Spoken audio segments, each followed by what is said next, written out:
standing. I've skipped a step.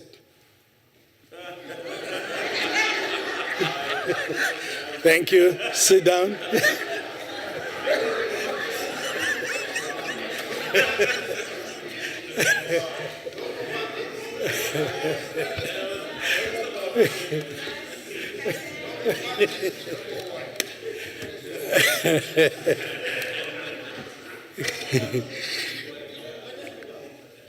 Okay, order. Honorable members have been informed that we have agreed that there will be no notices of motions or motions without notice, except the motion on the order paper. We now come to the motion on the order paper as printed in the name of the Chief Whip. Honorable Acting Chief Whip. Thank you, Chairperson. I move a motion that we know that the Rule 2391, which provides inter alia that the consideration of a bill may not commence before at least 3 working days have lapsed since the committee's report was tabled, be suspended for the purpose of consideration of the following bills: Women Empowerment and Gender Equality Bill, Financial Management of Parliament Amendment Bill, National Credit Amendment Bill, Infrastructure Development Bill, State Attorney Development Bill, and Division of Revenue Bill. I so move, Chair.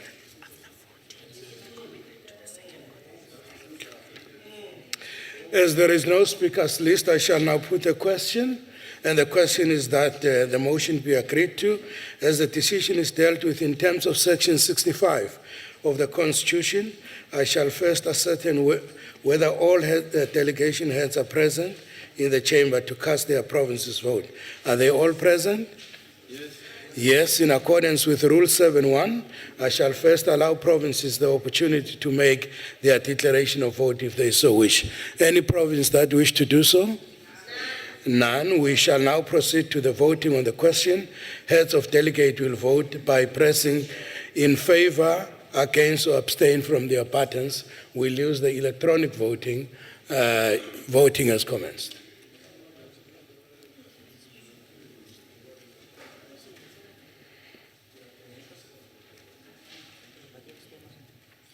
Mr. Gamete? Voting in favor. Mr. Swande? Mr. Mpumalanga voting in favor, and KZN voted in favor. Northwest? No, Northern Cape, I'm sorry. Vote in favor. In favor?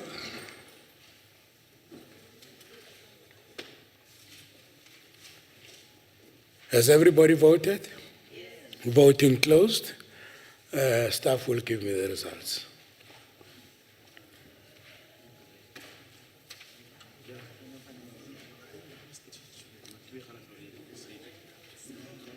All the 9 provinces voted in favor. I therefore declare the motion agreed to in terms of Section 65 of the Constitution. There's just a little bit of disorder in our order paper because of some technical issues. I will ask the table to assist me. Which order are we coming to now? I shall ask the Secretary to read the second order of the day. Consideration of Financial Management of Parliament Amendment Bill, Bill 1B, and of report of Select Committee on Finance thereon. I now call upon the Honorable Charles de Pierre to present the debate. Honorable Chairperson, on the 22nd of March 2012, the Constitutional Court in Premier of Limpopo Province versus the Speaker of Limpopo Provincial Legislature and others found that the Constitution of the Republic of South Africa in 1996 does not authorize provincial legislators to pass their own financial management legislation. Consequently, the Court found the various provincial statutes purporting to deal with the financial management of various provincial legislatures unconstitutional and invalid.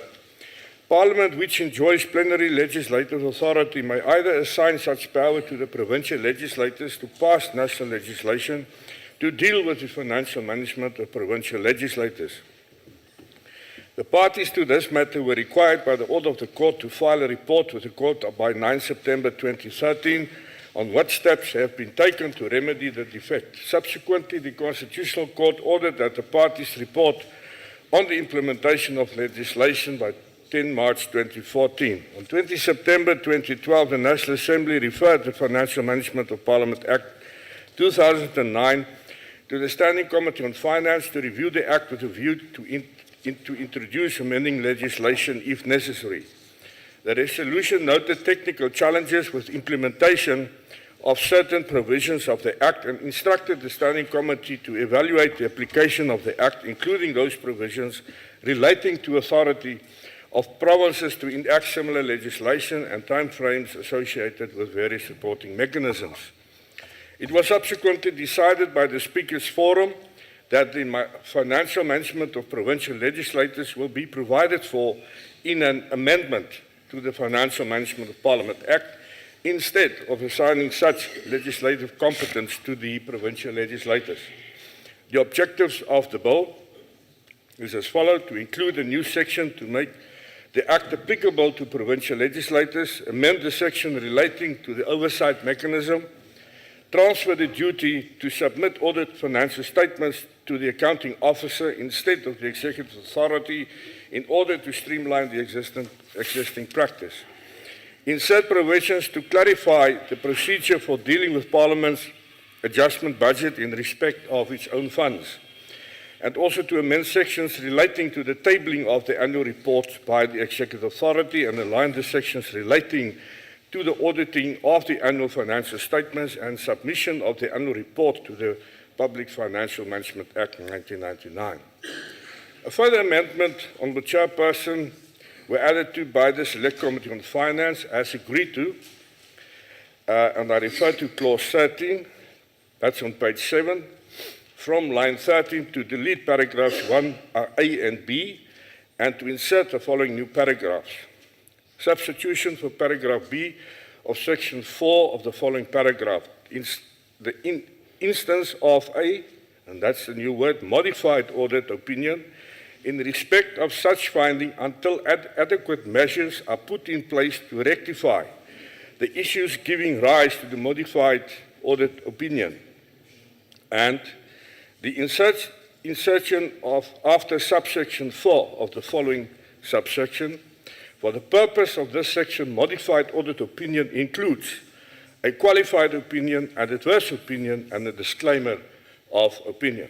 Honourable Chairperson, the Western Cape voted against the bill. They didn't support it, and their objections were tabled, and it was included in the minutes. And we call here on the House to support the amendment bill. I thank you, Chairperson.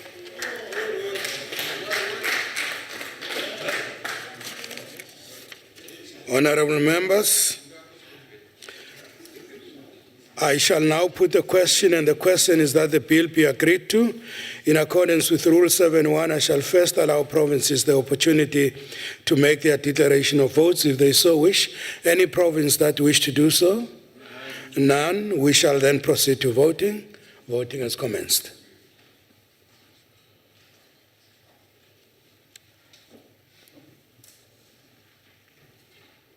Those who want to correct their voting, if they voted wrongly, please do so. Those who have got difficulty with their IT system, raise your hand to be assisted.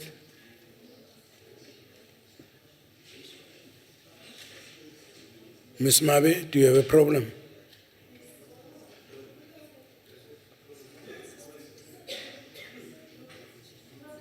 No, but the delegation head is voting on this one. It's not everybody. Ms. Mabe.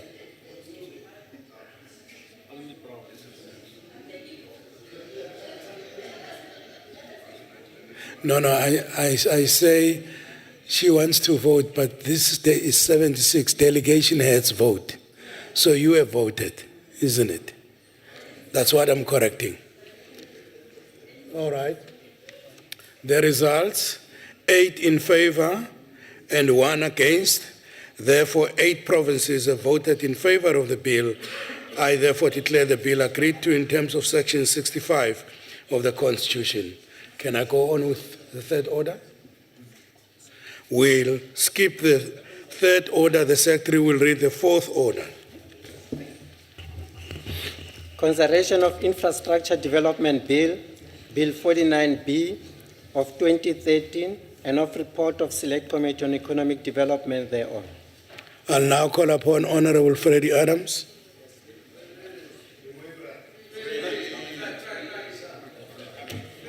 Thank you, Chairperson. Honorable Chairperson, honorable members, colleagues, the second phase of our democratic transition should be characterized by decisive action, as only the ANC can do it, to effect thoroughgoing economic transformation and democratic consolidation. This is critical in order to improve the quality of life of our people, but also in the promotion of nation building and social cohesion. At the core of the second phase is a concerted drive to eradicate poverty and to reduce inequality.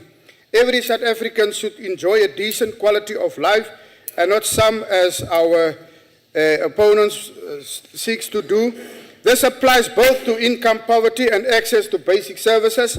The primary focus in this regard should be higher rates of economic growth and social inclusion, which results in massive job creation, skills development, and the provision of quality public goods and services. It also ensures the expansion of small, medium enterprises and cooperatives. Chairperson, the National Infrastructure Plan seeks to change the structure of the economy.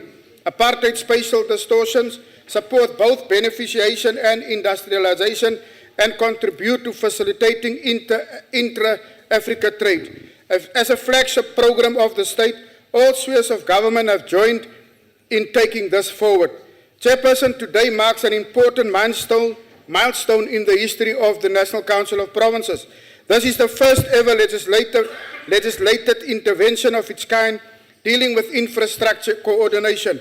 This legal intervention in the form of infrastructure development bill will result in the country's infrastructure development being done in an accelerated and sustainable manner, in a manner that brings back the dignity of every South African, where there will be equal access to basic essential services. The ANC's Economic Transformation Program seeks to promote a geographically inclusive economy. This will require that infrastructure development be rolled out in targeted areas in a phased manner, especially in the former TBV states. A case in point is a well-coordinated and integrated transport system, which will not only develop and change the spatial pattern of the country, but also have a fundamental impact in changing the lives of rural and semi-urban communities. In considering our position as the Select Committee, we have noted the changes that the National Assembly has brought to the bill after its introduction, and also the public participation that was done by the provinces. The Select Committee has not affected amendments to the bill. Together we shall make South Africa a better place to live in, and together we move South Africa forward. Chairperson, I want to thank the Minister, Honorable Ibrahim Patel, the Deputy Minister, Professor Slingiwe Mkhize, the Director General, Ms. Jenny Schreiner, and the staff of the Economic Development Department, and also the committee members of the Select Committee on Economic Development for the thorough work that we did in this bill, and also to the province's chair that has done thorough work in providing this piece of legislation. The Select Committee tables the bill for consideration and adoption by the Council. I thank you, Chair. Honourable members, I shall now put the question, and the question is that the bill be agreed to according to Rule 7.1. I'll first allow provinces opportunity to make their declaration of vote if they so wish. Any province that wish to do so? No, we shall now proceed to the voting, and voting commences.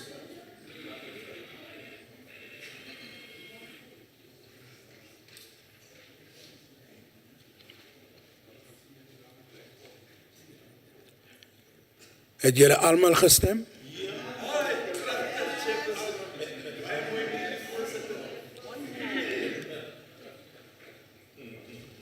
Goed.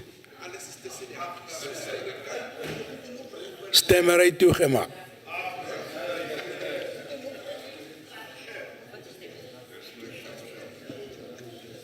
Thank you. The results are as follows: 8 in favor, 1 against. Therefore, 9 provinces have voted In favor of the bill, I therefore declare the bill agreed to in terms of section one of us abstain, 8 in favor. Therefore, 8 provinces have voted in favor. I therefore declare the bill agreed to in terms of section 65 of the Constitution. Yeah. Is it wrong? Yes. Yes, that's what I'm saying.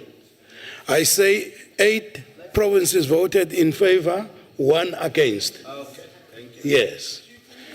8 provinces therefore voted in favor. I therefore declare the bill agreed to in terms of section 65 of the Constitution. 5th order. Secretary will read the 5th order of the day. Consideration of State Attorney's Amendment Bill, Bill 52B, and of report of Select Committee on Security and Constitutional Development thereon. Honorable Mufukeng.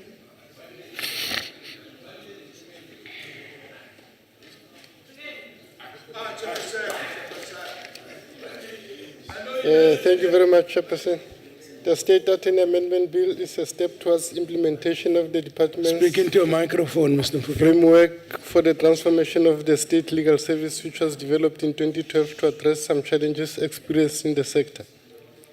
The main objectives of the bill are as follows: to amend the State Attorney Act so as to provide for the establishment of offices of the State Attorney, to provide for the appointment of a Solicitor General and State Attorneys, to provide for the powers of the Minister relating to the functions of the offices of the State Attorney, to provide for the powers and functions of the Solicitor General, and to provide for matters connected therewith.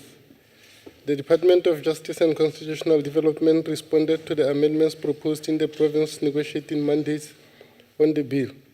The department's responses were referred back to the provinces for their final mandates. The committee met to record the final mandates of provinces in which 5 provinces voted in favor of the bill. The committee therefore recommends the House to approve the State Attorney Amendment Bill. Thank you. I shall now put a question, and the question is that the bill be agreed to. In accordance to Rule 7.1, I shall first allow provinces the opportunity to make their declaration of vote if they so wish. Any province? None. We shall then proceed to voting. Voting commences.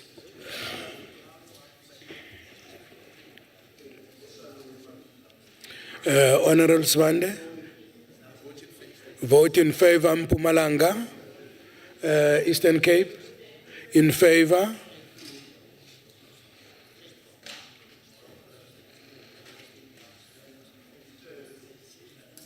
KwaZulu-Natal? In favor? Voting closed.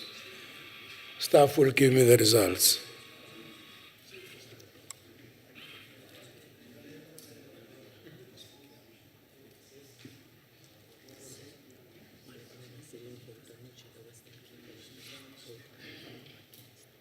Western Cape, it doesn't show that you have voted. Yes, I voted, Chairperson. How are you voting? In favor. In favor. 9 provinces have voted in favor. I therefore declare the bill agreed to in terms of Section 65 of the Constitution. The Secretary will read the 6th order of the day. Consideration of determination of remuneration of office bearers of independent constitutional institution laws amendment bill, Bill 31B, and of report of Select Committee on Security and Constitutional Development. Honorable Mufukeng.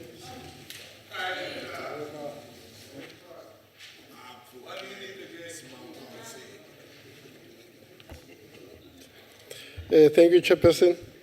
The bill seeks to give effect to Section 219 of the Constitution, which deals with the remuneration of public office bearers, and which states that national legislation must establish frameworks for determining the salaries, allowances, and benefits of judges, public protector, auditor general, and members of any commission provided for in the Constitution, including the Broadcasting Authority, ICASA, referred to in Section 192. The bill amends the relevant legislation to provide for a uniform procedure to be followed in respect of the determination of the remuneration, allowances, and other terms and conditions of employment and service benefits.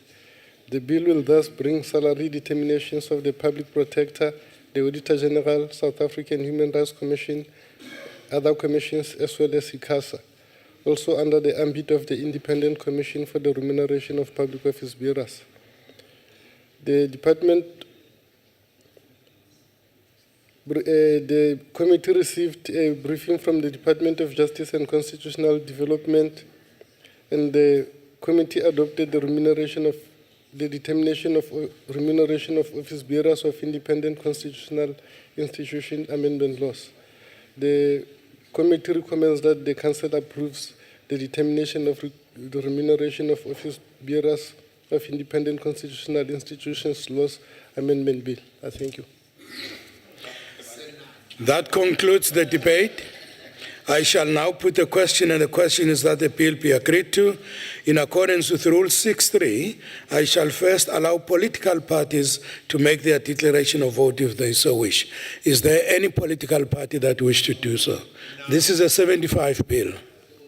None. We shall then proceed to voting. All of us are voting, not the delegation heads only. We'll use our IT system to do so. And Ntate Mashile, dula fase o vote.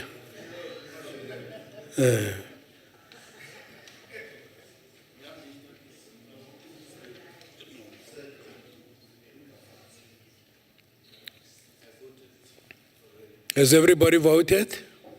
Yes. Now it's your time to correct your vote if you have voted wrongly. Mam Qikane? In favor? Right. Vote has closed. I will ask the results from the staff.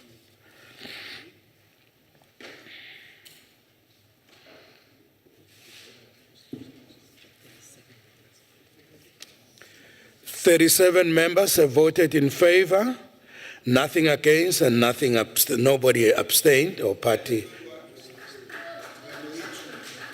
Okay. Where am I now?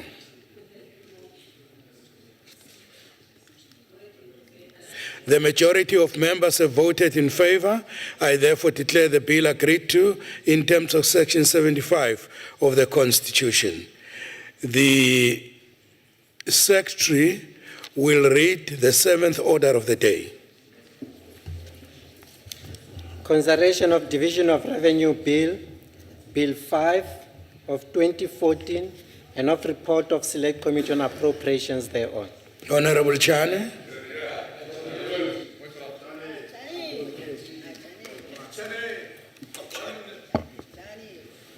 Thank you, Honorable Chair. So in terms of Section 7, Subsection 3 of the Money Bills Act and Section 76, Subsection 4 of the Constitution, the Division of Revenue Bill must be tabled in the National Assembly and thereafter it must be dealt with in accordance with the procedure established by Section 76, Subsection 1 of the Constitution. In accordance with these sections, the Minister of Finance, Mr. Pravin Gordhan, tabled the 2014 Division of Revenue Bill in the National Assembly on the 26th February 2014. On the 13th of March 2014, the bill was transmitted to the National Council of Provinces and referred to the committee in accordance with Section 76 of the Constitution. Following a briefing by the National Treasury on the bill, the committee consulted the Financial and Fiscal Commission, the South African Local Government Association, the Parliamentary Budget Office, and 9 provinces. The committee further conducted public hearings on 18 March in line with Section 9, Subsection 5B of the Money Bills Act. The committee found that the bill was presented within a very sound fiscal policy guided by principles of counter-cyclicality, debt sustainability, and intergovernmental fairness. A large part of the bill remained the same. Revisions were mainly to take into account the specific policy adjustments. The expenditure in the medium-term expenditure framework remains within the bounds set out in the 2013 budget, while revenue estimates for 2013-14 presented in the 2014 budget has been revised upwards by 1 billion rand due to unforeseen revenue collections. Excluding debt service costs and the contingency reserve, allocated expenditure share between the three spheres amounted to 1.1 trillion, 1.2 trillion, and 1.3 trillion over each of the MTF years accordingly.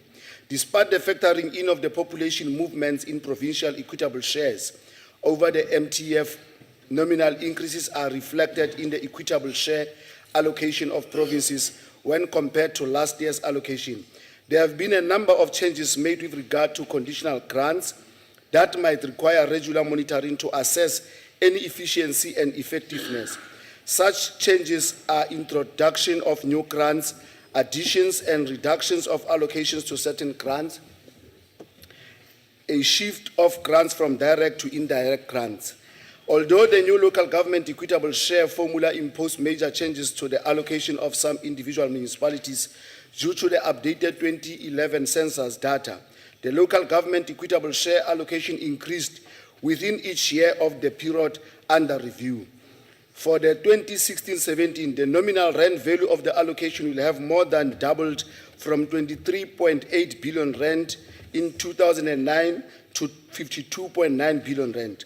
For the period 2009-10 to 2013-14, the local government equitable share allocation grew at an average nominal rate of 14.2% and will grow by average nominal rate of 9% over the 2014 MTF period. The committee made some findings that might require further interaction with National Treasury during the 5th Parliament. Some of these findings are National Treasury's revenue projections, expenditure ceiling measures, changes made to some conditional grants, and the impact of various capacity building over the past years to date. The committee have deliberated on this and recommend that the Division of Revenue Bill be adopted without amendments. In conclusion, Chairperson, may I take this opportunity to thank all the support that we have received from all members of this House, all the leadership of the House, all staff members, and all the support members within our different committees. May I also, Chair, further conclude that there is time and season for everything under the sun. There was time for us, and it was indeed our season, and we have made strides under your leadership, and we thank you for that. And may I also wish every one of us, of those who appear on the list as potential candidates for the 5th Parliament, well into the future. And for those of us who are not yet appearing on the list, who are still waiting for further announcements, may I say to you, let your hearts not be troubled. We are still together. May God bless you as you go out, and may He also bless you as you come in. I thank you, Chair.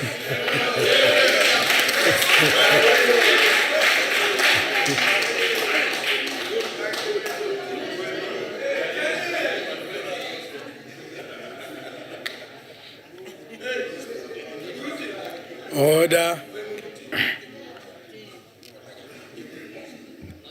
Honorable members, I shall now put a question, and the question is that the bill be agreed to. In accordance with Rule 7.1, I shall first allow provinces the opportunity to make declaration of votes if they so wish. Any province that want to do so? No. We commence voting. Only heads of delegation, please.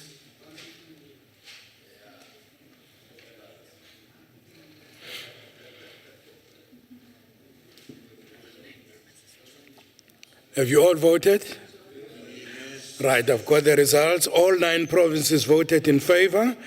I therefore declare the bill agreed to in terms of Section 65 of the Constitution. Secretary will read the 8th order of the day. Oh, the Secretary will read the 8, 9, and 10 orders of the day. Consideration of reports of Joint Standing Committee on Intelligence, Annual report of Joint Standing Committee on Intelligence for financial year ending 31st of March 2010. Annual report of Joint Standing Committee on Intelligence for financial year ending 31st of March 2011.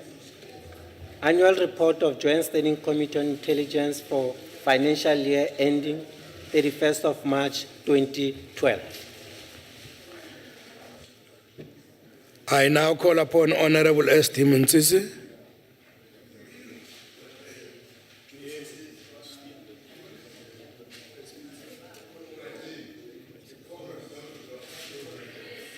Who is standing in for him?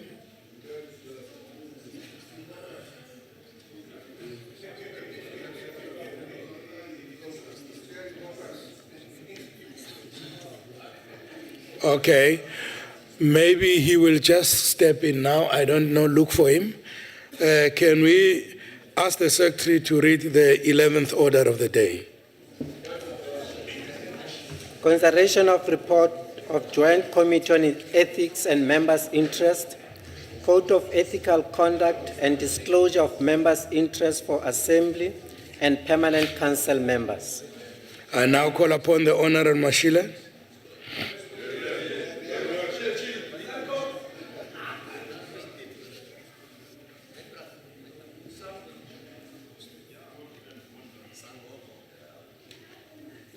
Thanks, Chairperson.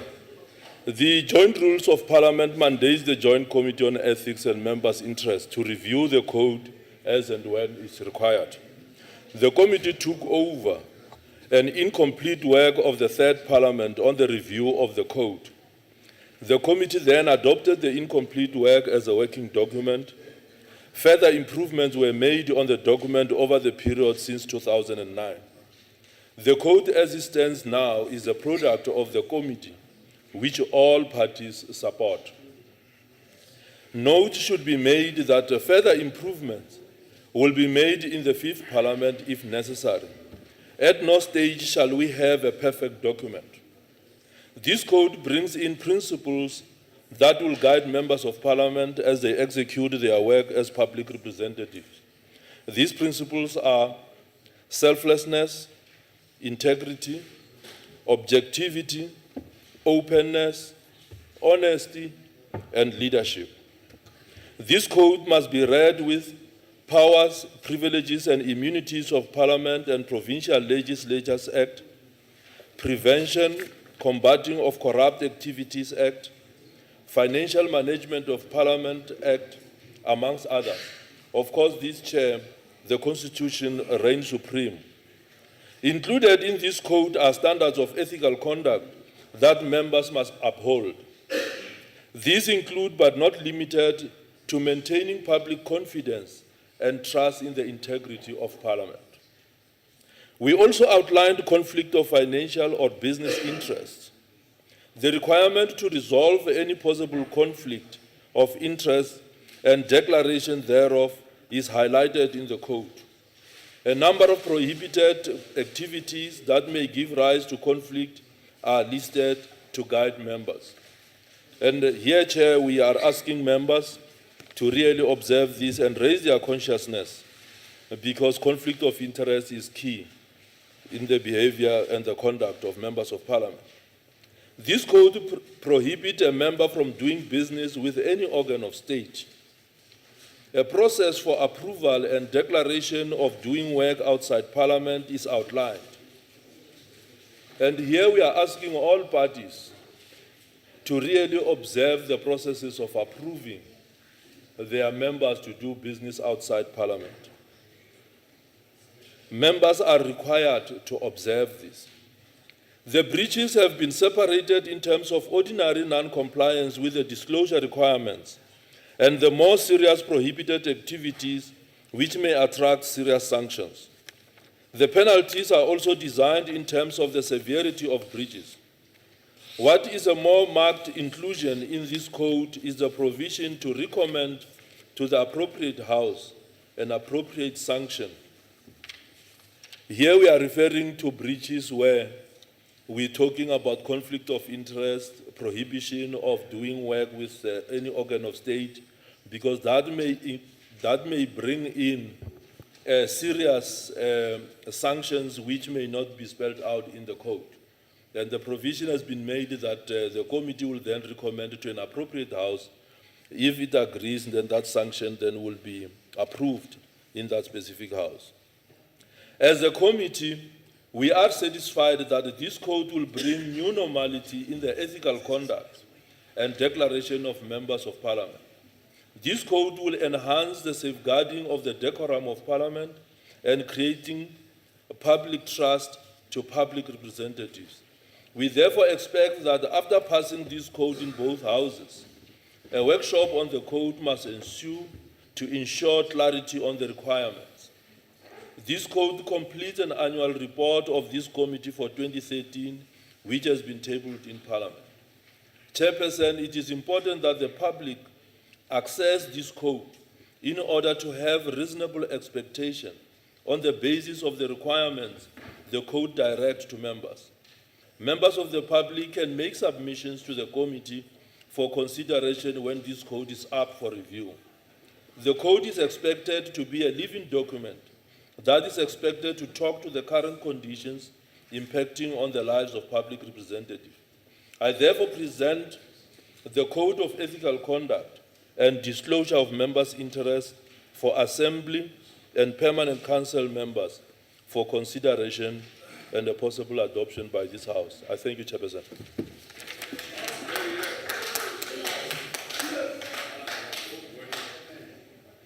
That concludes the debate.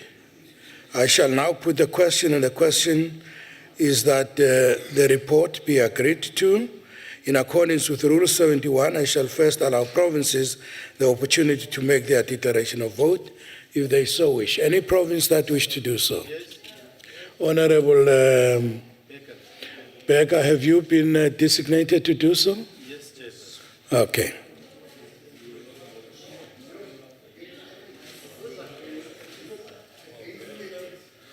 Honourable Chair, honourable colleagues, after 5 years as a member of the Ethics and Member Interest Committee, it's nice to report that this committee grew into a state of maturity.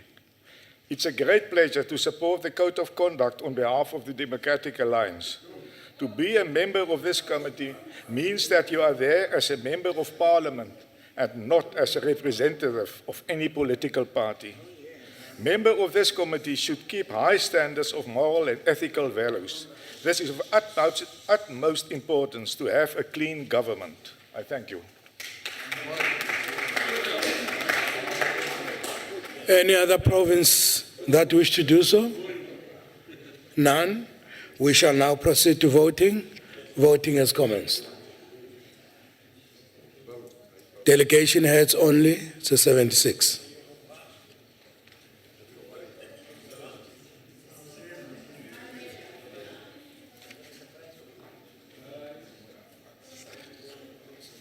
Have you all voted? No, Chairperson. Not working.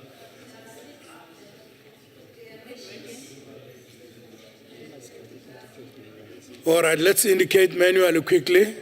Eastern Cape, in favor. Free State, in favor. Gauteng, in favor. KwaZulu-Natal, in favor. Limpopo, in favor. Mpumalanga, in favor. Northern Cape, in favor. Northwest, in favor. Western Cape, in favor. 9 provinces have voted in favor. I therefore declare the report agreed to in terms of Section 65 of the Constitution. I'll now ask the Secretary to read the first order of the day.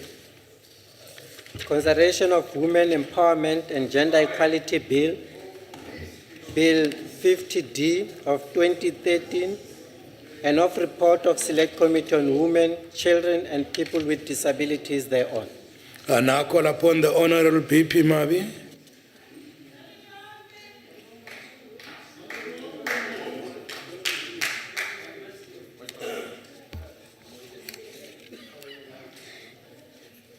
Honorable Chairperson, honorable members, It gives me great pleasure to stand before you and present this statement after a process which I think presents yet another milestone in fight towards the emancipation of women in our country.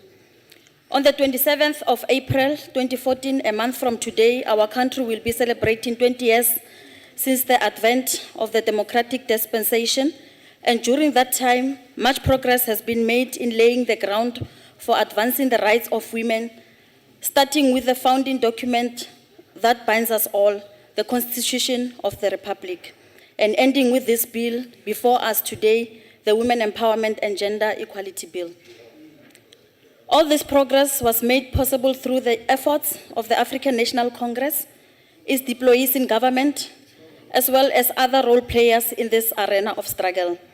As the ANC, we are proud of the progress made, but at the same time, we acknowledge that a lot more needs to be done to do away with discrimination based on gender, and more needs to be done to empower women. Honorable Chair, the point we seek to make here is that whereas the historical realities of our country continue to hold us back, the material conditions that prevail today are much more conducive to enable society to accelerate women empowerment programs. Honorable Chair, I want to take this opportunity and salute Mama Mahlangu, a stalwart and a freedom fighter. Mama, you have sacrificed your life and the life of your children for the liberation of women and gender equality in this country. Farewell, Mama, and go tell others that South Africa is a better place for women to live in. Tell them the good story that the ANC-led government is passing a bill that calls for 50% representation of women in public and private sector. In other words, Honorable Chair, as women, we are no longer objects or subjects at the other hands of others, but we are masters of our own destiny. In terms of the Social Institution and Gender Index of the OECD, we are placed number 4 out of 87 countries in the 2012 index. The same index is putting us the top country in Africa. This is indeed a good story to tell. It is in this context that, as the African National Congress, we commend to this House to consent to this bill that seeks to provide a legislative framework for both private and public bodies for the empowerment of women, as well as the appointment and representation of women in decision-making positions and structures. We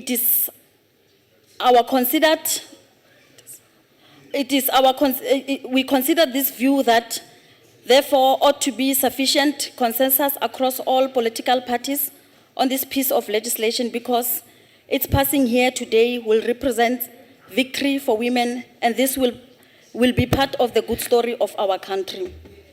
We are very disappointed that the Democratic Alliance and the Western Cape Provincial Legislature is voting against this bill, as they are again showing their disregard of the ability of women in this country. Women of corporate South Africa must remember when they go out to vote on the 7th of May that the DA does not support their progress and empowerment. They do not believe that women can be leaders in the business and private sector. Yes, Honorable Tawi, you are right, except for their leader, which is Honorable Helen Zille. Madam, the main aim of the bill is to give effect of Section 9 of the Constitution in so far as the empowerment of women and gender equality is concerned. The bill further seeks to establish a legislative framework of the empowerment of women and align all aspects of laws and the implementation of laws relating to women empowerment.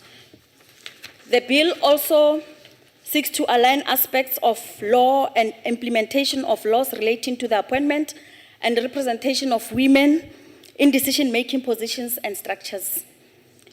The bill requires the designated public and private bodies designated by the minister to facilitate the development and implementation of plans and strategies for the promotion of women empowerment and gender equality. It further requires that the designated bodies to submit those plans and strategies to the Minister for consideration, evaluation, and guidance. This puts the responsibility of training and empowering women on the shoulders of both the government and the private sector. Business must take responsibility. Honorable Chairperson, South Africa is indeed a better place to live in than it was before 1994.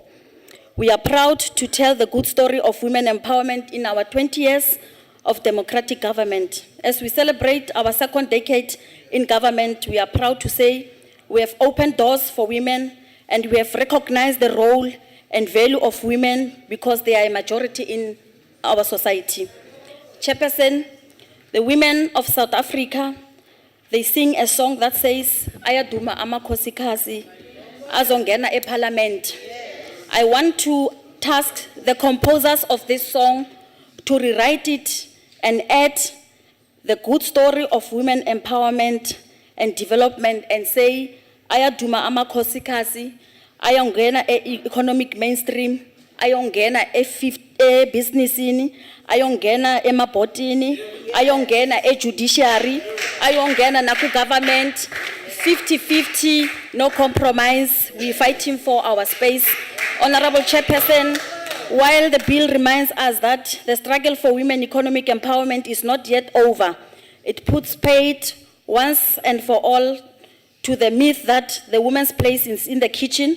The ANC government says a boardroom is as much a woman's place as any other space in South Africa. We are saying that with this strength we receive from God and the commitment of the African National Congress, nothing is impossible and nothing will stop us. Forward with 50% representation. I therefore move that this House adopts the bill. Thank you, Chair.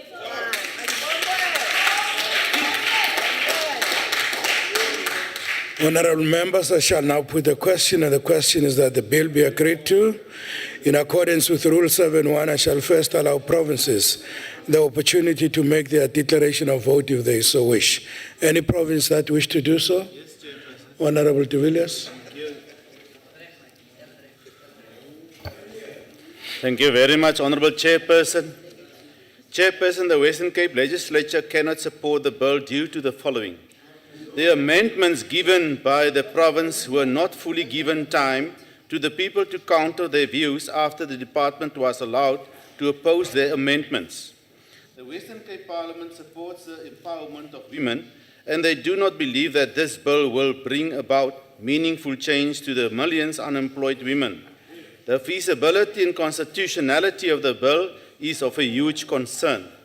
This bill duplicates the constitutional mandate of the Commission for Gender Equality and certain provisions contained in legislation like the Promotion of Equality and Prevention of Unfair Discrimination Act number 4 of 2000, the Employment Equity Act number 75 of 1997, and the Broad-Based Black Economic Empowerment Act number 53 of 2013.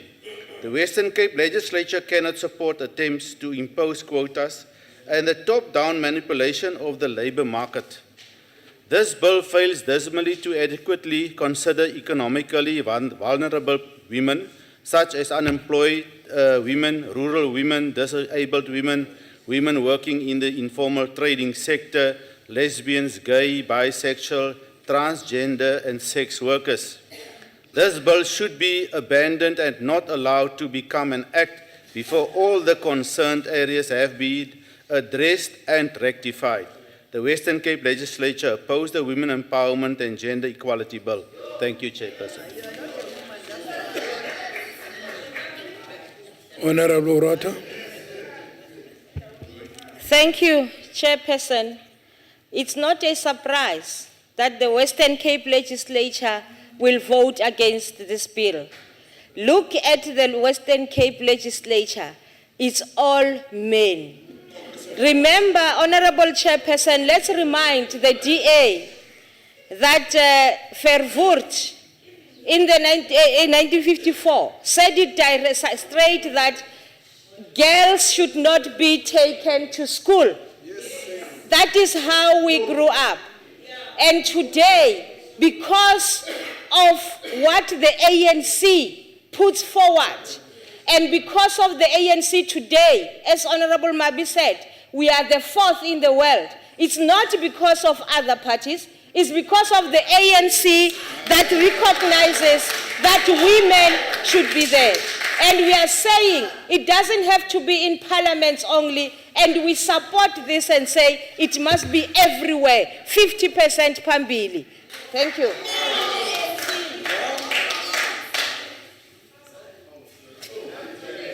We shall order. Honorable Matila? Yeah, Chair, No. it's the Gauteng province. You speak on behalf of Gauteng? Gauteng, yes. Oh, okay. As the Gauteng province, we support this bill. It is the Gauteng province that started the entire process. It is because 60% of people in Gauteng are women. And that is the situation. We are saying, in the Western Cape, represent...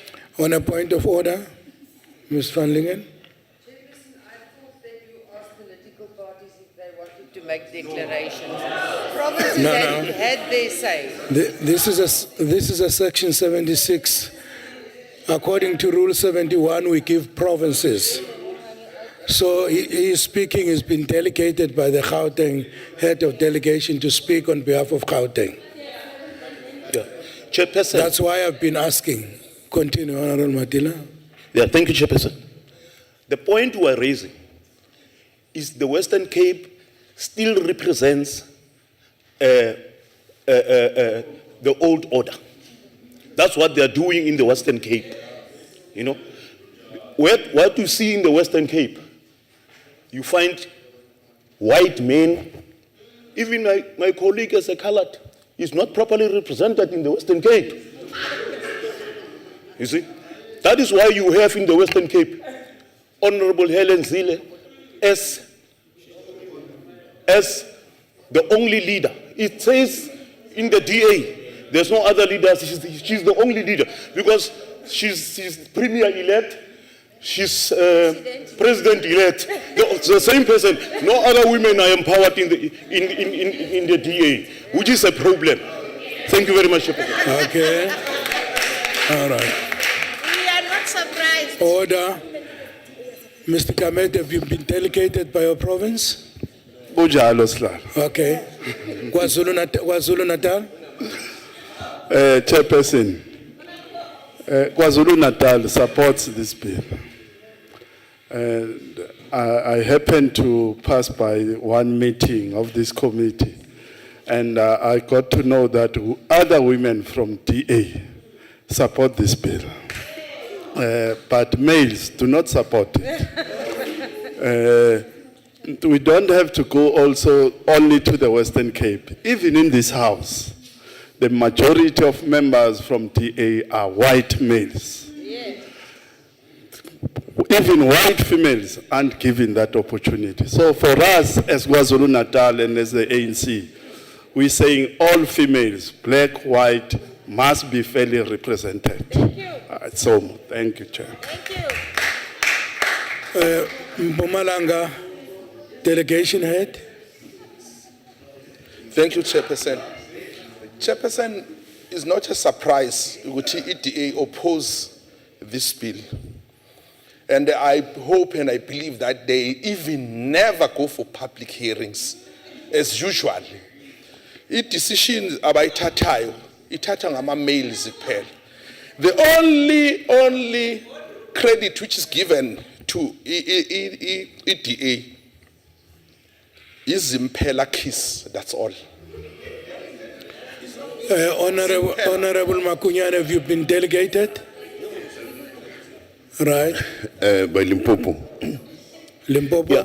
In fact, there is one thing that I think we need to point out.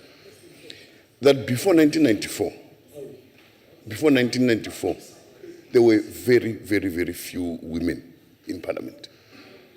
And now, today, we see the beneficiaries of the reforms that were brought about by the ANC. That the beneficiaries are not only the women of the ANC. But even the women of the DA, the women of all the other parties have also benefited from these reforms. Now, we want to take these reforms not just inside the public service, but even outside, in the private sector. We want to bring those reforms.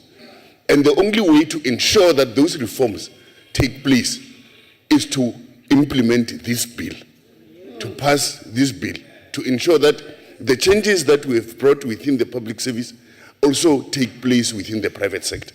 Thank you. Honorable Tau, have you been delegated by your head of delegation? Yes, just instructed. Right, Northern Cape? Okay. No, thank you very much, Chairperson. In supporting the bill, one is just reminded of our activity or the roundtable that we had yesterday as the National Council of Provinces, and the absolute absence of members of the DA in that exercise of yesterday is a reflection of how they are dealing with issues related to women. And maybe just to remind members of the Western Cape, because it's a provincial issue, to remind members of the Western Cape under the leadership of the DA that it took their predecessor, Helen Suzman, more than 30 years to be the only woman to be in parliament. And that in itself, it's a structural historical issue that we are trying to deal with here. This bill in particular tries to break that historical colonial embedded and structural economic ideology. And at the heart of it is to break the barriers of patriarchy within our society. And for so long as they don't see that patriarchy is the oldest ideology that has been at the center of women oppression, there is no way that the DA or the Western Cape shall transform to a point where women leadership will emerge, and not only women leadership on the basis of wanting to appease women, but here the bill says that over and above issues of women empowerment, it's about skilling.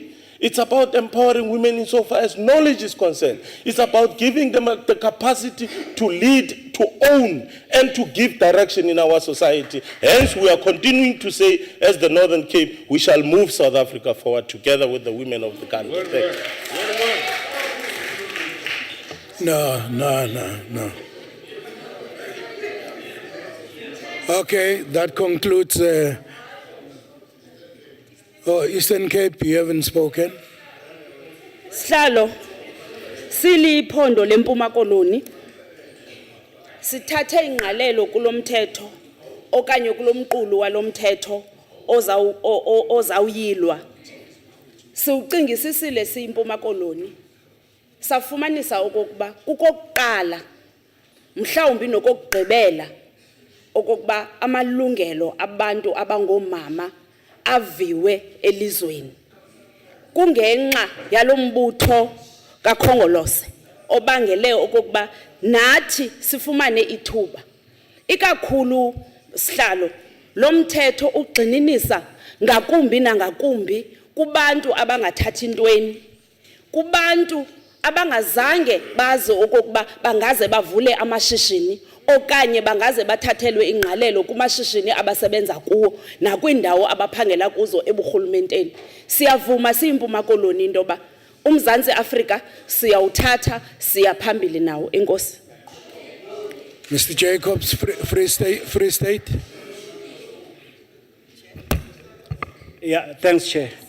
As the Free State, we also support this piece of legislation because it is a progressive piece of legislation. But I just want to expose the DA for what it is. It has used blacks in the past, and it is still using the blacks even in the present moment. If you look at their campaigns, most of the people who are there, they are blacks. Where are the wives and their children and their families? So the blacks who are there or the voters who are there, they must see DA as it is because Order. On what are you rising, Mr. Worth? Chairperson, on a point of order. And I just want to correct the gentleman there. The Democratic Alliance is not against women's empowerment, but certainly against quotas, which the bill seeks to impose on public and private bodies, which will have an adverse effect on job opportunities and business. Thank you. No, that's not a point of order, Mr. To continue.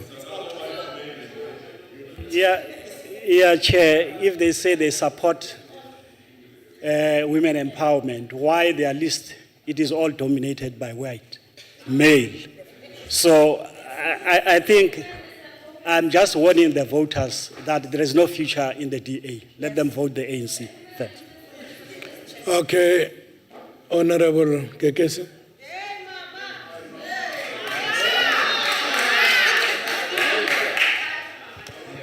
Thank you very much, Chairperson. Chairperson, it's not surprising to see the Western Cape not in support of the bill. You can just see that even in the podium, they were represented by men. Instead of a woman to reject the bill, the man is the one who's rejecting the bill. I'm afraid, Chairperson, whether the women of the Western Cape really be getting empowered, because their representation here is against every bill. In whatever the ANC is trying to empower the women, they're taking women behind. Chairperson, as the Northwest, we are supporting the bill because before 1994, we were just in darkness. We didn't know what's going on, what is happening about the women. We were so oppressed by the then government. So, Chair, I was to say that I humbly plea, even though they are not in support of the bill, that no one is above the law. ANC is in leading. ANC leaves. So please do implement whatever ANC says, because otherwise you will remain behind and will remain forever and ever. Thank you, Chair. Honorable members, I think all of you have made your declarations. We shall now proceed to the voting on the question. Heads of delegation vote. You can start voting now. Order. Mpumalanga? In favor? Have you all voted? Staff will give me the results. Voting closed. 8 provinces voted in favor, 1 against. I therefore declare the bill agreed to in terms of Section 65 of the Constitution.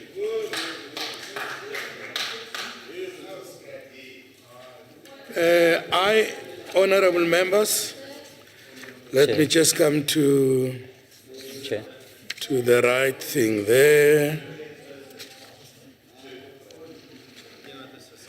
Honorable Monsitsi.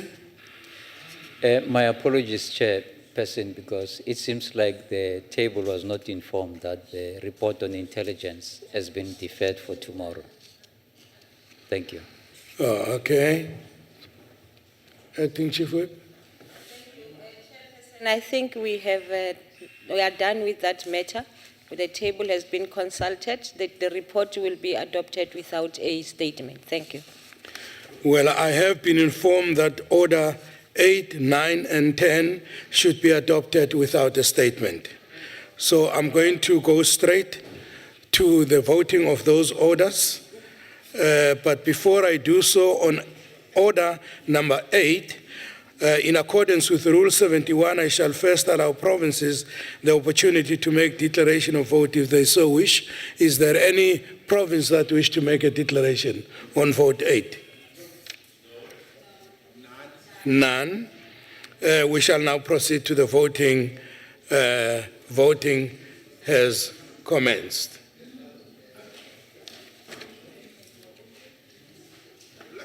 That's a report of Committee on Intelligence.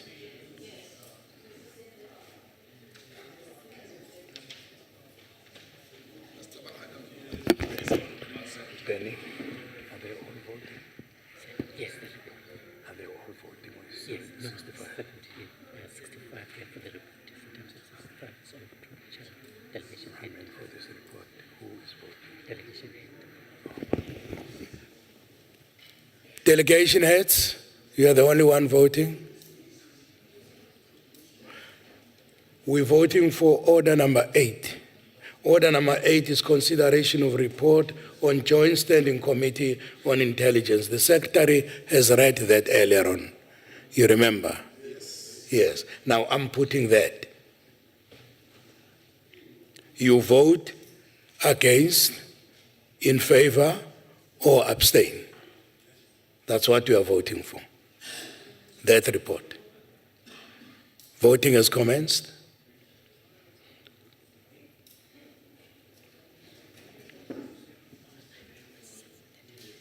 All 9 provinces have voted in favor.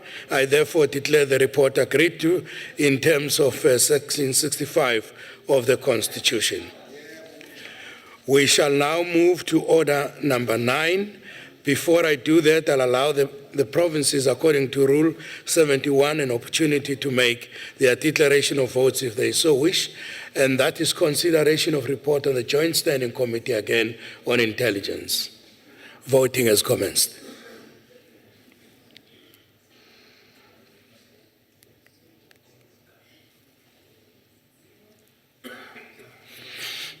Everybody voted? Voting closed. Results, please. All 9 provinces voted in favor. I therefore declare the report agreed to in terms of Section 65 of the Constitution. Order number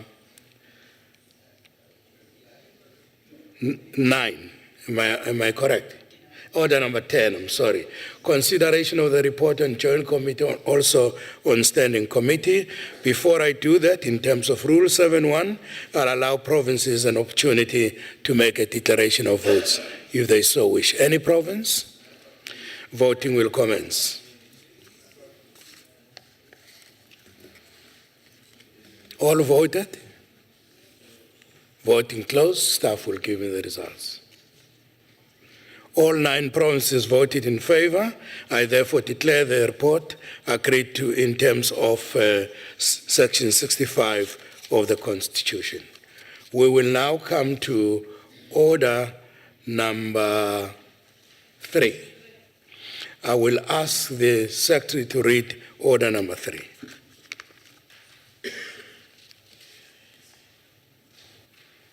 Consideration of National Credit Amendment Bill, Bill 47B of 2013, and of report of Select Committee on Trade and International Relations thereon. I'll ask the Honorable Minister of Trade and Industry to open the debate.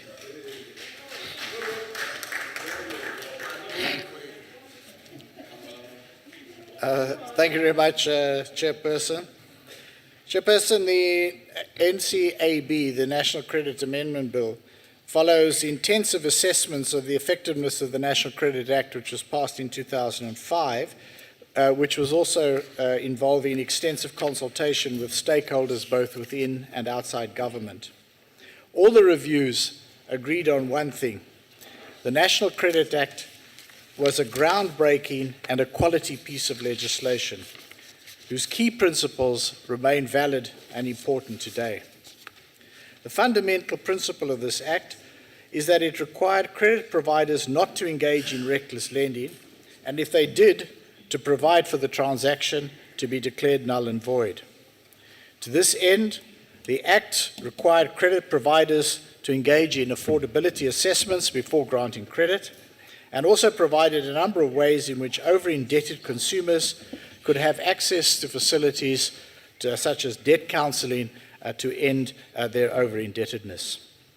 This far-sighted piece of legislation was regarded by many observers as a key factor which cushioned our economy from the worst aspects of the global financial crisis of 2008, which had its origin, of course, in precisely reckless lending transactions embarked on in other jurisdictions.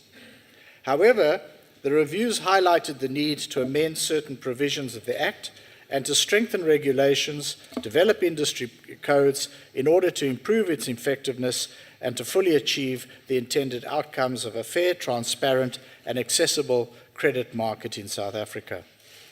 All of this takes place against the background of a significant increase in unsecured lending.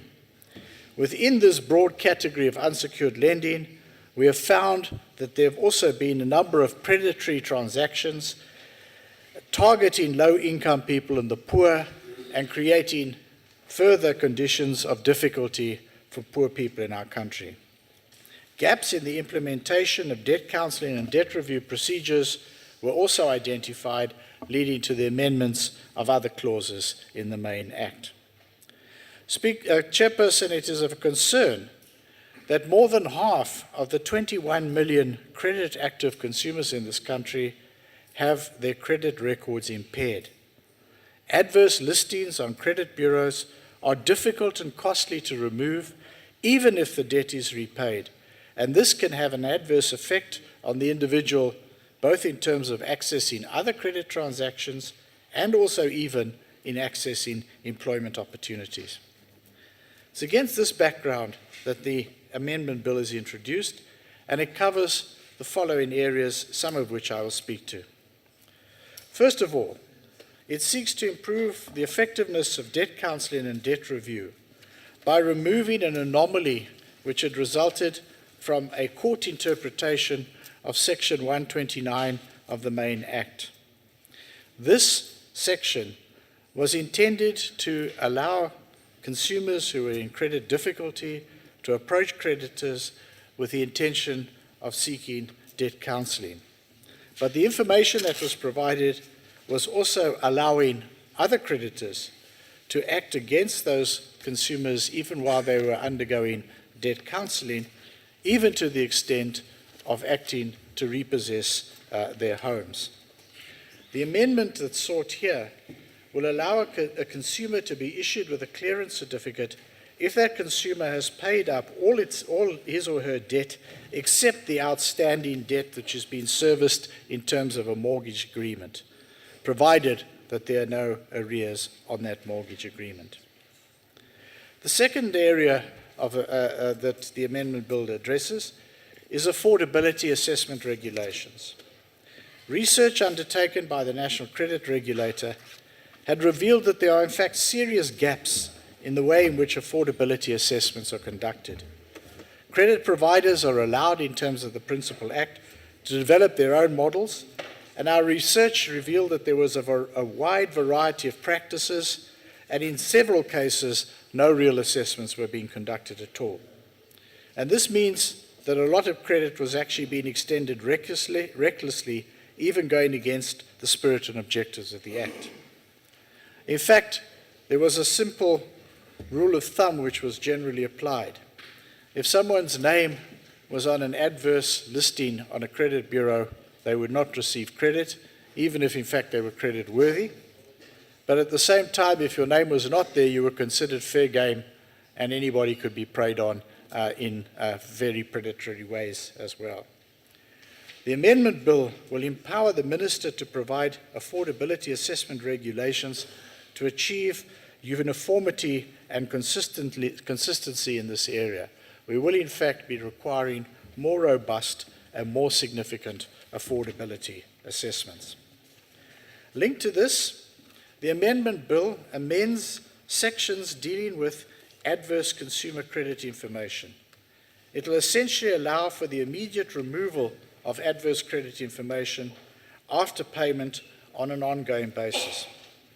This means that a consumer with an adverse listing in a credit bureau need not approach a court anymore to rescind the information that is on their records.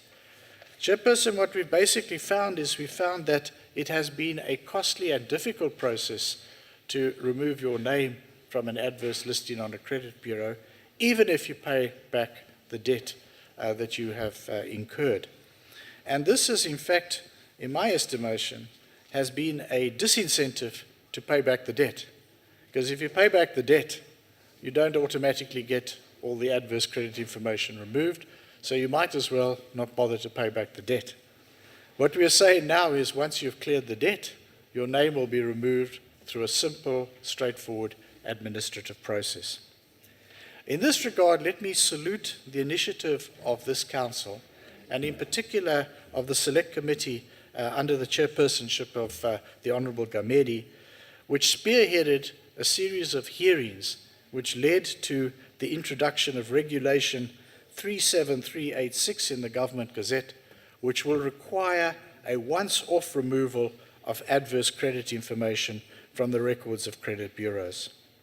From the 1st of next month, the 1st of April, credit bureaus will not be able to pass on that information in respect of any transaction that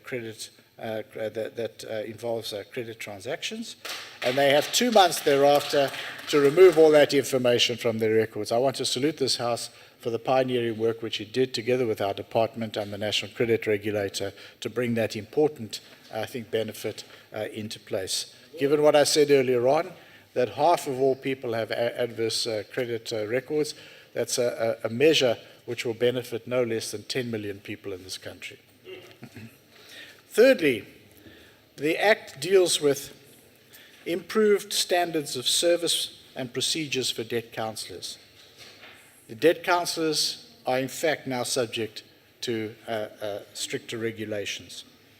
We saw the emergence of alternative dispute resolution agents, and these will now also be subject under the bill for regulation, as will payment distribution agents who emerged in the course of the practice of implementing the original Act with the aim of assisting people involved in credit transactions who are in difficulties to repay their debt. The powers of the National Credit Tribunal are being enhanced. The National Credit Tribunal, which is a much more cost-effective and easier access facility, will now have enhanced powers to deal with issues arising from the National Credit Act. Then the bill also provides for improved cooperation among regulators, particularly regulators in the financial sector. An important provision which was inserted at the committee stage in the National Assembly was that the Minister will be required within 6 months of the passing of this amendment bill to issue new regulations on the maximum charges which can be levied in terms of the cost of credit. It's been noticed as a matter of concern that the cost of credit continues to increase disproportionately, especially in relation to poor people and working class people in this country.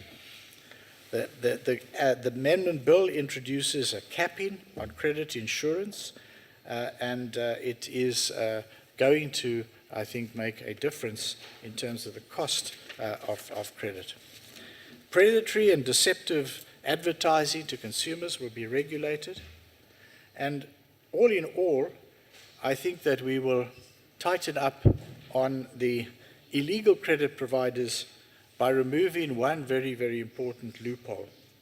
Up to now, you have, in order to be a registered credit provider, you've had to be involved in a minimum of 100 credit transactions. If you've done less than that, you don't have to register, you've not been subject to the regulatory framework. What we found is that that was a massive loophole which enabled a lot of people to slip outside the threshold. Then they didn't find themselves obliged to follow the practices such as not holding people's ID cards, bank cards, preying on people at SASA points and all of that kind of thing. So what we'll be doing now is we'll be removing that threshold, but there will be an easier space for small people to register. It'll be easier to register, but you will now have to register even if you're engaged in less than 100 transactions.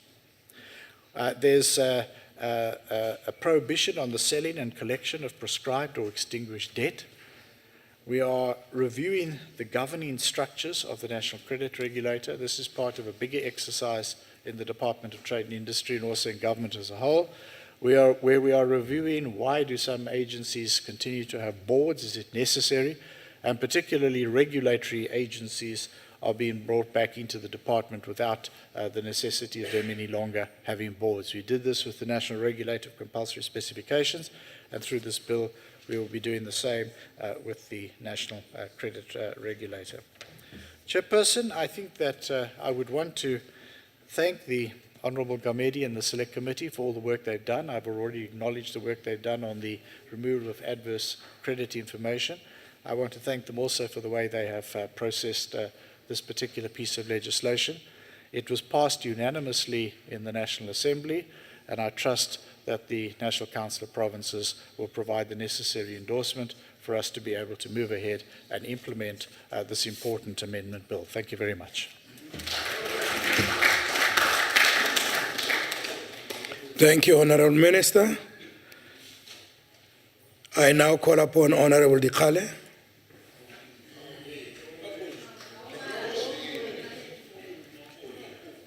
Just before Honourable Dikale speak, I want to introduce a new member who has just joined us, so that you should know we've got a new member in the House, a new face in the House. And that's Stanford Order.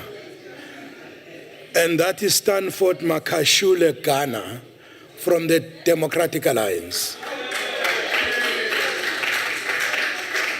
Coming from Gauteng in the space of Beverly Abrahams. He was sworn in my office this morning. So he's now a member of the National Council of Provinces. Continue, Honourable Member. Thank you, Chairperson. Honorable Mguni, even if you're sitting next to the man who replaced our woman, please keep on doing the job. We also need him in the ANC. Honorable Chairperson, Honorable Minister, Honorable Members of Council, guests in the gallery. One of the distinguishing characteristics of the ANC government is its care for the vulnerable of our society. It is our government's determination to eradicate poverty, and it is beyond contravention that poverty eradication attempts would prove vacuous and hollow if we do not secure the most vulnerable from debt entrapments. It is a historical fact that the apartheid dispensation and its economy was driven in the main by rural underdevelopment and racial economic exclusion. Rural areas were deemed to be labor reserves from which the able-bodied were transported in droves to urban areas as cheap labor and exploited until they, either from sickness or old age, were of no use to the exploiting industrial bosses. Upon the depletion of their strength, they would be returned to rural areas in a state of unconscionable poverty to be cared for by their struggling families. It is thus common cause that the rural areas remain the most underdeveloped and economically marginalized in our country.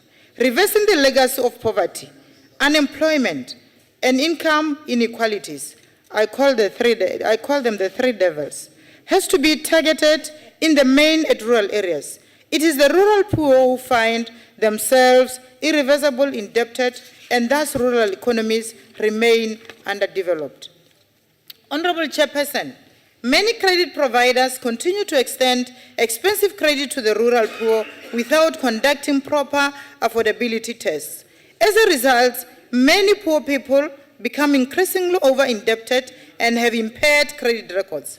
The impairment of credit records deepens the crisis our people find themselves in, as they not only lose access to credit but also lose access to employment.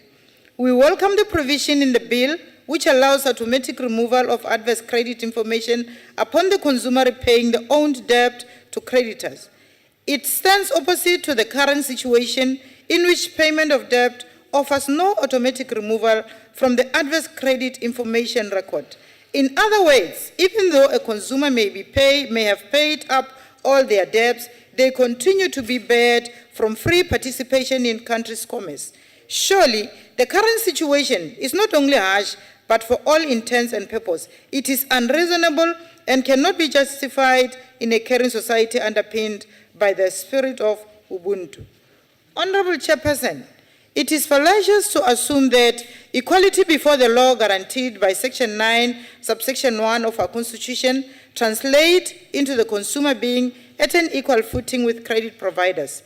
Many of our people who procure credit do so under the pressure to relieve immediate needs and thus find themselves falling prey to unscrupulous and at times unauthorized credit providers. We therefore welcome strengthening of the powers of the National Credit Regulator to ensure more efficient regulation of the industry. In the same way, we welcome the enhanced ways of dealing with reckless lending and the penalties that will be handed down to offenders. Rural economic development is often slowed down by the lack of capacity of the rural consumer to participate in the economy. As I have mentioned above, that the listing of the poor and the unemployed in the adverse credit records does not only prevent them from accessing credit, but impedes them from eligibility for employment. It is therefore a vicious cycle of underdevelopment that feeds on itself to the detriment of the poor. Therefore, the powers that are being vested on the National Consumer Tribunal to declare a credit agreement reckless will protect the vulnerable of our society from deepening poverty. In this regard, rural economies will themselves be strengthened by the more enhanced buying power of its general population, as the majority will be employable and brought to the center of economic activity. Honorable Chairperson, the rule of law requires that creditors institute action in view of collecting debts against debtors within a given time frame by law. If a debt is not collected within a given period of time, such debt is extinguished by prescription.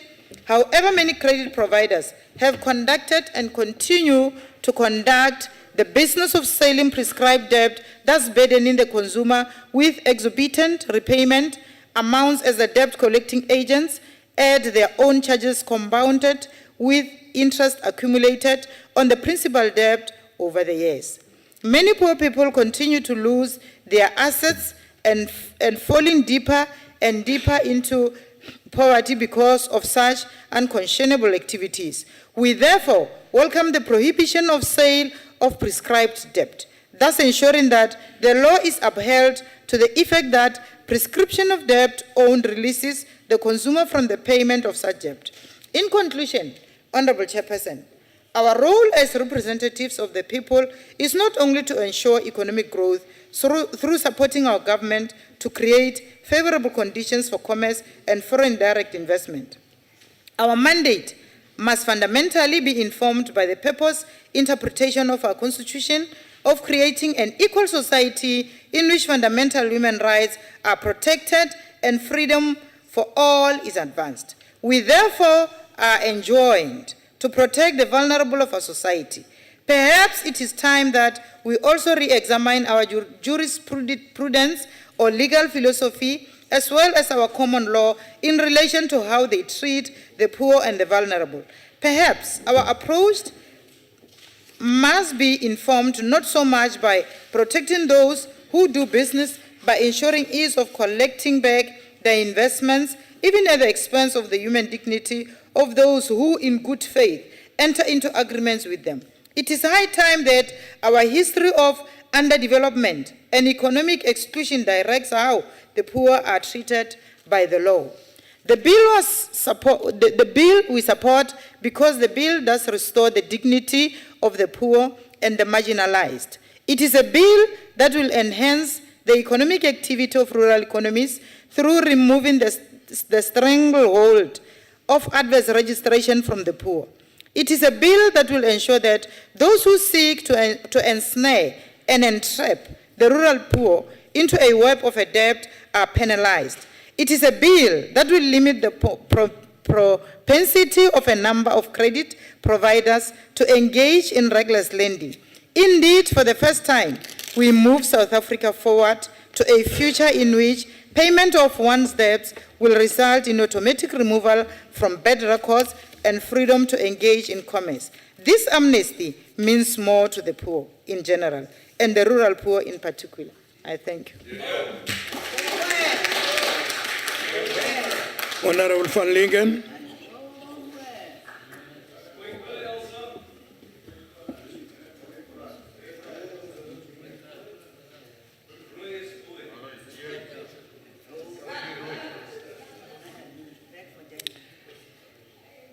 Chairperson, Honourable Minister, Honourable Members. The financial industry in South Africa, led by the Reserve Bank and commercial banks, has a credible reputation. In fact, the banking system in South Africa is recognized as one of the best in South Africa. The needs on the ground, however, differ very much from this reputable and technologically advanced system. According to the National Credit Regulator, over 9 million people have more debt than what they can afford. More than 16 million people have impaired credit records, which means they have fallen behind with payments, they've stopped paying, or they might even be blacklisted. Poor South Africans are exploited by credit providers, and too many are bullied by reckless lenders and loan sharks.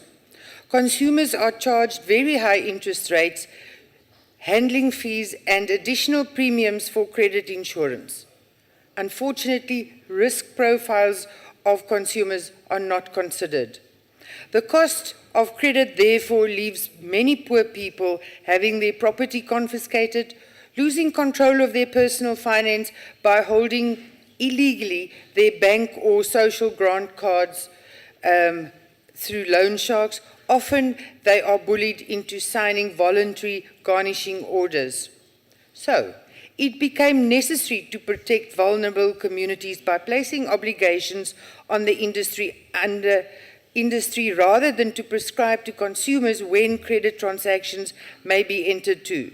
It became necessary to plug the loopholes in legislation, especially in the micro-lender and credit provider sector, to stop unfair, discriminating, and unreasonable credit provider practices. It became necessary to apply the same responsibilities of the top end of the credit market to the bottom end as well. In the proposed amendments, the National Credit Regulator is empowered to ensure that the whole industry must comply with the same principles and requirements in law when dealing with consumers and their rights to protection. Amendments also provide for the structuring, organization, and the operation of the National Consumer Tribunal. The Minister ran through very many of the amendments in the Act, and I would like to add or discuss a few. The provision for registration and voluntary cancellation of all payment distribution agents, which shall stop informal, unprincipled, and illegal operation. It will tighten measures relating to debt counsellors and the conduct of their practices. The removal of adverse credit records once a consumer under debt review or debt rearrangement agreement has met all payment obligations or has been rehabilitated. The primary home of a consumer is protected when distressed debt must be evaluated and rearranged under the debt review process. To address irresponsible granting of credit, lenders and credit providers will have to consider the affordability of credit to consumers through an affordability assessment set of regulations. All credit providers, even micro-lenders and loan sharks, must register to comply with the relevant requirements. The process for proper consideration for and restructuring of distressed debt is required to assist consumers to be able to meet their obligations. Debt counsellors will be obliged to issue rehabilitation certificates once a consumer has complied with the requirements of the rearranged debt agreements. It also provides for the capping of costs, interest, levies, and credit insurance via regulations by the Minister of Trade and Industry in consultation with the Minister of Finance. Chairperson, we request the Minister to be sensitive in issuing regulations to protect the industry from consequential damage. It was agreed that such regulations will be submitted to Parliament prior to the publication and oversight. Chairperson, the proposed amendments to the National Credit Act are in support of a reliable and credible industry to optimally support and protect consumers. Ultimately, responsible consumer spending through credit agreements can contribute to economic growth and job creation. In closing, I would like to thank Minister Davies, our DG Lionel October, DDG Ntuli, who I see here present today, the DTI Parliamentary Liaison Officer Sharoz Naidu, and Justice Mkwenya in particular. Thank you also to the other DDGs and DTI staff. It has been an amazing 5 years, and we wish to congratulate the DTI on its performance. We also wish to thank our Honourable Dumasani Gamede, our Select Committee Chairperson, for the role he has played, not only in this piece of legislation, but over the 5 years. Thank you, Chairperson.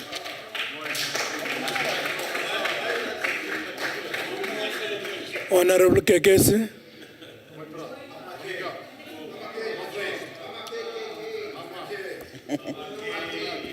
Thank you very much, Honourable Chairperson, Honourable Minister, Honourable Chief Whip, Honourable members of this House, comrades and friends.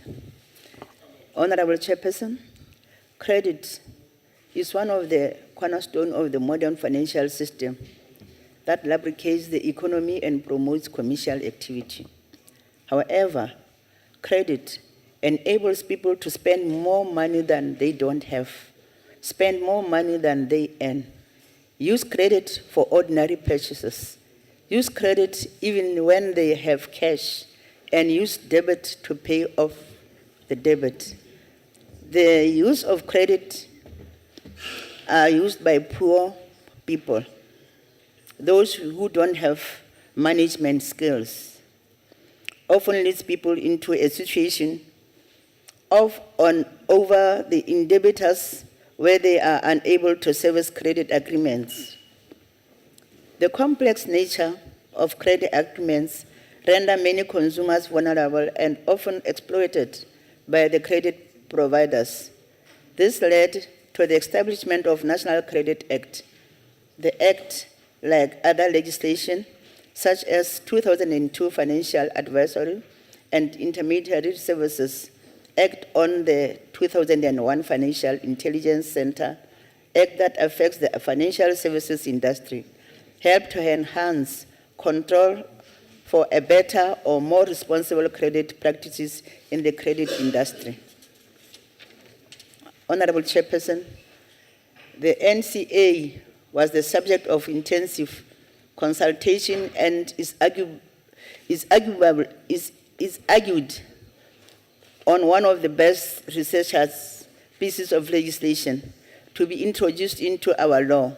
The NCA comprehensively regulates the credit industry and profoundly changed and condemned much of it. Consumer credit law. The Act also introduced new concepts to our law, such as affordability, reckless lending, and debit cancelling.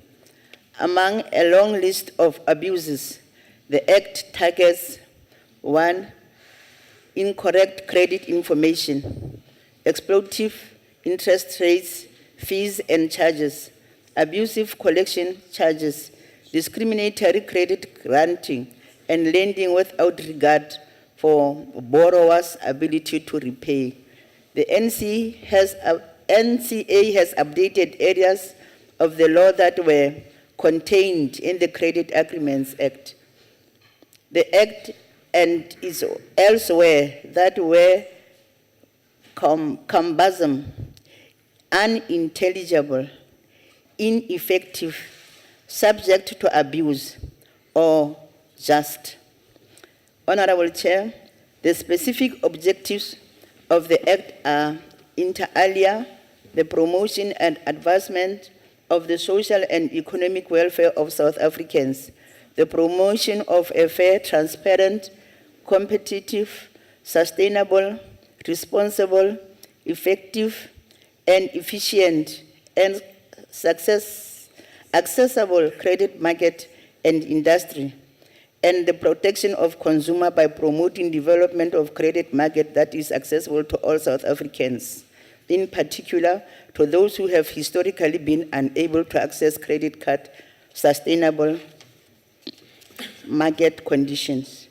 Terms like over-indebtedness and reckless lending are key concepts which have changed the basis on which credit is granted to go and far beyond simple checking the credit records. The 2005 National Credit Act was part of the comprehensive legislation overhauled by the ANC government, designed to protect the consumer in the credit market and make credit and banking services more accessible.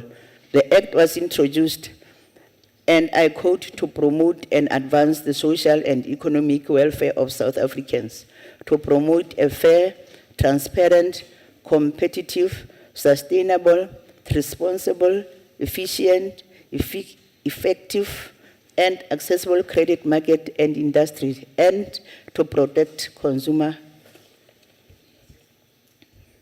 The purpose of the National Credit Act is therefore to promote a fair and non-discriminatory marketplace for access for consumer credit, to regulate consumer credit and to improve standards of consumer information, and to prohibit certain unfair credit and credit marketing practices. Honorable Chairperson, regulation of the consumer credit market is one of the constitutional imperatives advocated by the Constitution of the Republic of South Africa. The ANC believes that at the heart of the prohibition of undiscrimination lies a recognition of the purpose of a new constitutional and democratic order, is the establishment of the society in which all human beings are accorded equal dignity and respect, regardless of their membership or particular groups. The ANC also believes that all citizens of South Africa at present and in future have the right to a life of well-being. On the occasion of the 20th anniversary of our freedom, there can be little argument that the human rights values underpinning our democratic dispensation became increasingly entrenched with the passage of time. More and more of our people have come to rely on and accept that rights which have been brought within their gap by the ANC government through the broad objectives of the ANC financial and economic policies aimed at fulfilling these rights in accordance with the constitutional imperative. Honorable Chairperson, since the coming into operation of the 2005 National Credit Act, there has been from time to time implementation and interpretation challenges in respect of credit regulation. These challenges necessitate amendments to the Act in order to ensure proper and better implementation of the Act, and also to ensure certainty and clarity where the Act seems to create uncertainty. The main objective of the National Credit Amendment Bill is to address implementation challenges that have materialized. It is acknowledged that one of the key areas requiring attention is reckless lending. The bill seeks to develop and nurture an environment that balances responsible lending and borrowing with access to affordable credit. Key amendments that would change lives of our people who are dependent on credit of their sustainable livelihood are to be found in clauses in amendment bill that allow the minister to require all credit providers to register and empower him to ensure affordability assessment regulations that provide for debit counselor to issue a clearance certificate if the consumer has satisfied all the debt obligations as prescribed, that provide for automatic removal of consumer credit information, and for a registered auditor to confirm that consumer credit information have actually been reviewed verified, corrected, or removed, and that empower a person to submit a complaint concerning allegation of reckless credit agreement to the National Credit Regulator. Honorable Chairperson, it has been far too easy for credit providers to provide credit and easy loans without considering the effect of their actions on or over indebted communities. The National Credit Amendment Bill will certainly go a long way to restoring economic freedom and economic independence to an important part of our population. Honorable Chair, in conclusion, Chair, it is not a child's play to be a member of the NCOP. As you can see, that the NCOP members are committed to take South Africa forward. They are under pressure with regard to bills, but they don't resist. Because of your leadership, they work day and night. Chairperson, South Africa people are waiting for the 7th of May to cast their votes for ANC, so that ANC should govern forever with Pitcom. Chairperson, let us join hands together with other political parties. Honorable member, your speaking time has expired. Just finish up that sentence.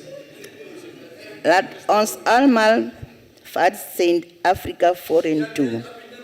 Thank you so much, Chair, for your leadership, and also thank you so much, my Chairperson, Comrade Gamete. I thank you, Chair. Honorable K. Sinclair.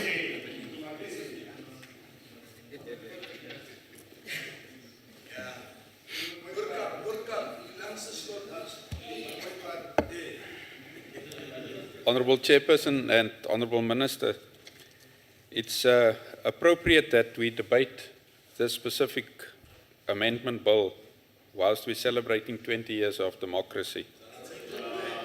I still remember the day when the Honorable Chairperson of our committee, Honorable Kamede, had a discussion with me to say that why could there be amnesty for people that killed each other during the struggle, but we can't have amnesty for people that defaulted on a credit agreement. It seems like yesterday. Now, today we hear, Honorable Chairperson, and at the core of this whole debate is a critical question. And that critical question is, what type of society are we building 20 years after democracy? The challenge remains to have a strong, sustainable middle class. But we know the realities. The realities are that we tend to tilt to the poor and the marginalized, and we need to address it. Now, in the context of this, Chairperson, a certain James Taylor once said, and I quote, "People should watch out for 3 things. Firstly, avoid a major addiction." Now, can I just say, it sounds to me that the DA has got an addiction of opposing everything these days. Then secondly, Chairperson, don't get so deeply into debt that it controls your life. And thirdly, don't start a family before you're ready to settle down, unquote. The unfortunate reality is, Chairperson, that all 3 issues that Taylor warned society about have become issues that modern-day society must deal with. Worst of all, in my opinion, and of relevance of today's debate, is over-indebtedness. We've come a long way since the coming into operation of the National Credit Act. This, however, did not suffice, and implementation challenges necessitate amendments to the National Credit Act. The Honourable Chairperson, we knew the results of the review process. It indicated that South Africa is a role model in terms of credit regulation, that the National Credit Act has made significant impact on the curbing of reckless lending. And there was a number of issues that it referred to, Chairperson. But the one issue is the issue about education. Now, can I just say, Chairperson, it's shocking to see how far advertisements will go to lure consumers into credit and credit agreements. I can just quote maybe one, and it's unfortunately a bank, where it says, do you need a loan? If you earn R1,000 a month, a bank can suggest that you qualify up to 300,000 Rand as a loan. Now, this type of advertisements and advertising are certainly irresponsible and not serving the cause that we want to achieve. I want to conclude, Honourable Chairperson, to say that South Africa is a developing country, and as a society in transformation, we need to reform the credit industry. More than that, the government had an obligation to intervene and improve the regulatory environment governing the industries. We know of all the horrific stories. I hope, Chairperson, that this piece of legislation and the amendment will make sure and get us to the point where we can create a middle class that is sustainable in a modern South Africa. I thank you. Honorable F. Adams.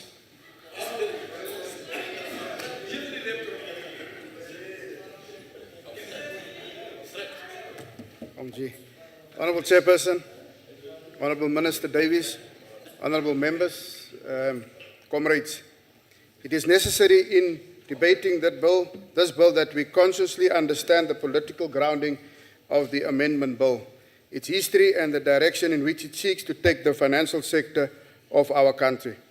The ANC's 51st National Conference in December 2002 resolved that South Africa's financial sector should play a positive developmental role by increasing economic activity through the provision of credit and efficient payment mechanisms, and to support legislation on the regulation of credit bureau as agreed by the NETLEC convened Financial Sector Summit of August 2002.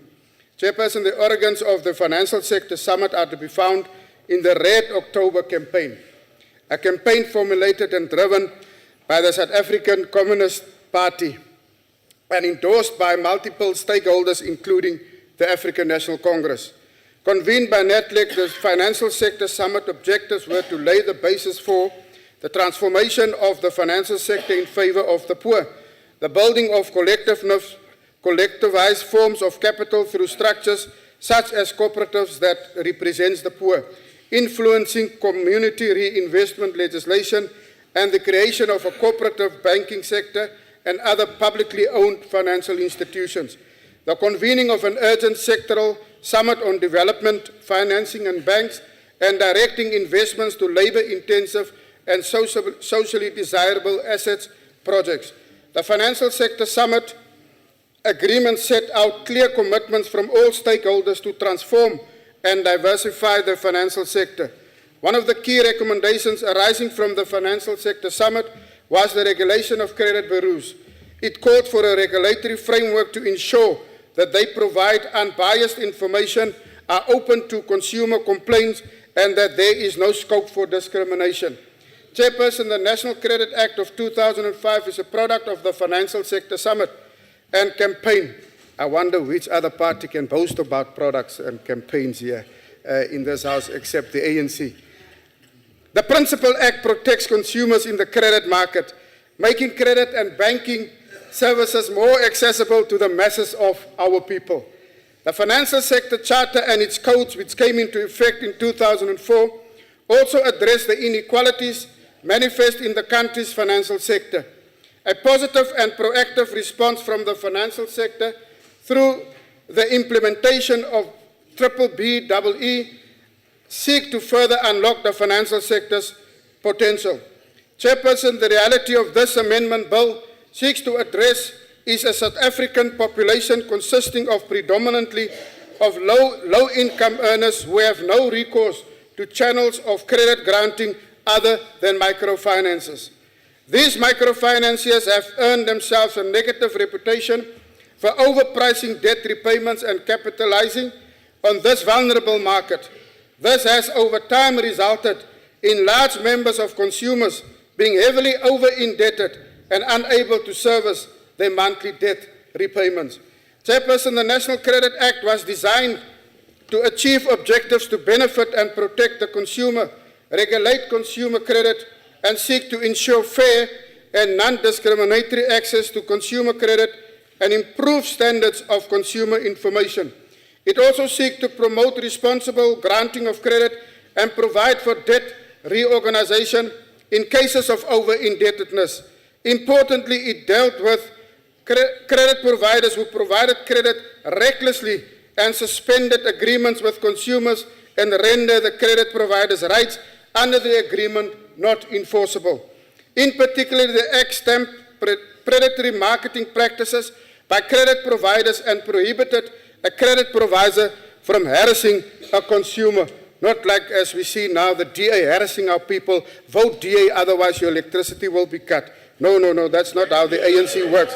Thanks to the ANC government, the Act gave basic rights that the consumer has with regard to the credit market. Consumers, especially the illiterate, were placed in a position of protection from unjustifiable exploitation, like the DA exploited the people, rent a crowd for 2 months or a month and a half. It is thanks to the ANC government that the 2005 National Credit Act has undoubtedly sheltered the South African economy from the effects that most countries, including developed countries, suffer during the financial crisis. The Act was lauded by the Cape editor of a South African financial daily newspaper who stated, and I quote, "South African National Credit Act has attracted the attention of policymakers worldwide who are keen to prevent the reckless lending practices that were the root cause of many of the recent bank failures." Close quote. You see, Chair, South Africa is also the world leader in terms of policies. The ANC-led government does that. I wonder if the DA, COPE, or any party can talk about policies. They haven't even got their own. Although the Act has been successful, its implementation impact has not been without challenges, and areas of improvement are still identified to make it more effective. Hence, the need for a review of the policy arose. A draft policy framework, therefore, sought inter alia to enhance the ways of dealing. Honorable Member, order. Honorable Fiver, on what are you rising? Honourable Chair, point of order that the Honourable Member is misleading the House on different points on the Democratic Alliance. The Honourable Member has started with saying about cut electricity if you don't vote for the DA. He was saying that the Democratic Alliance don't have policies. I would like him to set it right, please, Honourable Chair, as he is I have definitely ruled misleading long the House. ago in terms of misleading the House. You know my ruling on that. You can go back to the answer and read it. Continue, Honourable Member. Thank you, Chair. Chair, according to the National Treasury, the key test for National Credit Act amendments was to give effect to new prudential regulatory objectives relating to the need for financial stability as a policy priority, meaning that no regulator should act in a way that can cause a systematic crisis and giving effect to international commitments to make the financial sector safer. Chair, at its 53rd National Conference in December 2012, the ANC stated, and I quote, "As an integral part of the second phase of our transition from apartheid to a national democratic society, we need to accelerate growth and intensify our program of economic transformation. Over the next 5 years, the ANC will take decisive and resolute action to overcome the triple challenges of poverty, inequality, and unemployment, which are at the heart of South Africa's socio-economic challenges. We intend to transform the structure of the economy through industrialization, broad-based black economic empowerment, addressing the basic needs of our people, including women and youth, strengthening and expanding the role of the state and the role of state-owned enterprises. The positive changes that the ANC seek will not emerge spontaneously from the invisible hand of the market. The ANC-led government must play a central and strategic role by taking decisive action that is effective in addressing the social conditions of the masses of our people and overcome the patterns of economic marginalization by expanding the opportunities for sustainable livelihoods. Chairperson, in the last 5 years, the proportion of South African adults with access to banking services has increased from 60% in 2009 to 75% in 2013. while an amnesty for 5 million people with adverse credit records was initiated. The amendment bill will enhance this. Chairperson, the National Credit Amendment Bill, when enacted, will positively contribute towards the continuous development and implementation of the ANC's framework aimed at creating conditions conducive to sustainable livelihoods. Chairperson, I want to end off by thanking our committee chairperson, Nyabonga Baba Slalo, for initiating this in the NCOP and in our committee. He was passionate about it, very passionate that he ignited all other members, including DA members, including COPE members, who were jumping up and down in their chairs when we started with this. But then they've got other orders from somewhere above, I think from Wales Street, to say, no, you do this and you do that. Not independent thinkers as the ANC are independent thinkers. But thank you very much, Baba Slalo Gamede, for leading this committee and for taking us and to implement the ANC policies. Thank you very much. Also to the Minister, thank you very much, Minister, to the DG, October, to DDG, the biggest Chiefs Pirate supporter in South Africa, DDG in Tuli, thank you very much for the time, the efforts that you have been around and to lead us into the bill, to our able, competent and always passive Stormer supporter, PLO Soroj Naidu, to the other members of the committee and to the ANC as a whole. Victory for South Africa has already started. Watch the space, the 7th of April at 12, when you will see the results. Victory will be ours. Forward march, backwards never. Chair, I nearly said Amantla, but I thank you. I will now call upon the Minister to respond to the debate.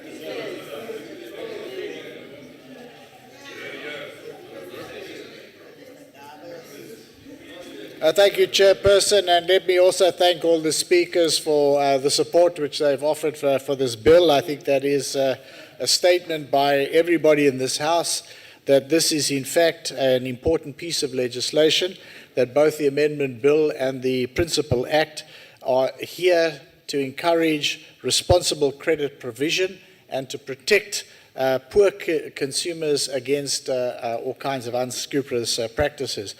I think I just want to say that what are some of those practices, just to put some of the discussion into context. When the Marikana tragedy occurred, the National Credit Regulator went to Marikana and they found that there were no less than 11 small loan providers there, most of whom were non-compliant with one or other aspect of the Credit Act.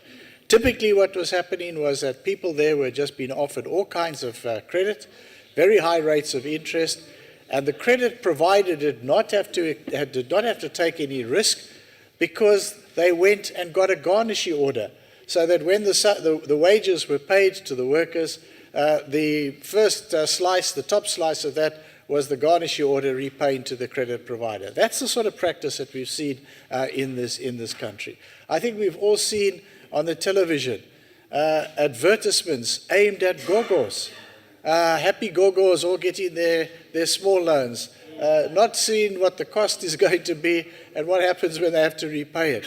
We've seen a variety of practices like that. And I think that what we're basically saying is we're saying that we need to go into a situation where we do not extend credit recklessly in this country, where we require credit providers to do a robust affordability assessment to make sure whether the people are undertaking this debt can do so responsibly, they have the income to justify it, the loan is for a reasonable purpose, and that they have a reasonable chance of paying it back. There is already work being done by the National Treasury to amend the regulations on garnishee orders so that that will not be available to credit providers in the same way as it's been. And I think that basically that's the situation. Then we found at the other end of the scale, because I've been getting a few notes, I just want to explain what is the removal exercise. People who were at one stage or other in their lives, maybe you were much younger, and you defaulted on some debt, and you got some language next to your name in the credit bureau, like slow payer, non-payer, delinquent, defaulter, or absconder.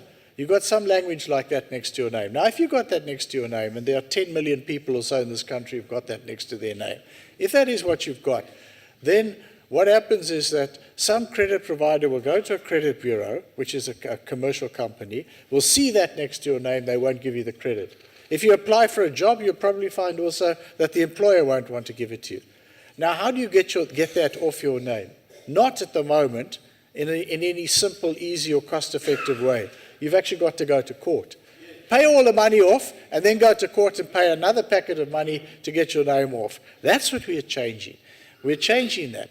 And this removal of adverse credit information is about taking those kind of phrases off the next to people's names. Now, I think I should just clarify. It's not an amnesty on the debt. If you've incurred a debt and you owe somebody some money, you still owe that money. We're not saying you don't owe those people the money. You still owe the money. But the credit bureau will have to take off that information in that way on a once-off. That's the exercise that was initiated by the Honourable Gamedi. If you have a court judgment against you, they can still say you've got a court judgment against you. But if you don't, all those phrases will have to be taken off once off. On the 1st of April, it will no longer be legal for a credit bureau to provide information with those kind of phrases to any credit provider. And thereafter, they have 2 months to get all that information off their books so that it can't come back again. They can still provide the credit provider with your payment information, but without any statements like that. The credit provider will then have to conduct a proper affordability assessment. If they see, well, you know, for the last 6 months you've made no payments, and there's no information that says slow payer or non-payer, they will have to make that call about whether they should extend that credit to you or not. So we think that there is still a basis for a responsible decision and a proper affordability assessment by credit providers. And that thereafter, what will happen is when you pay up, instead of having to go to court, spend a packet of money, if you pay up and you rehabilitate yourself, then the information will be expunged. So that people will not have this albatross around their necks for years and years, which is very detrimental to them. That is the work that we've done with the support and the leadership of Comrade Gamedi and the NCRP. And I want to once again thank him for that piece of work. We'll also be calling on the credit regulator and the National Credit Tribunal to look at the way in which credit is marketed in this country, particularly to low-income people. We can't be having a situation in which people are just being offered credit recklessly, willy-nilly, and there's no controls on this. We are looking at that, and we're asking the National Credit Tribunal as well as the National Credit Regulator to look at that. Finally, let me also just add my voice to thank everybody who's made this piece of legislation a great success, and a great success, I think, in gathering all party support, although it's Comrade Freddie Adams said, we led it as the ANC government, we led it as the ANC, but we managed to get all party support, even at this time of the term. I think it's a considerable achievement, and I think it's got a lot to do with the work that's been done by officials. So I want to salute the Deputy Director General for Consumer and Corporate Regulatory Division, who has spearheaded a lot of the work in Parliament, as well as the National Credit Regulator, for the important work which they've done, and thank everybody for their support once again. We look forward to being able to improve the regulation of the credit industry in this country through this legislation. Thank you very much.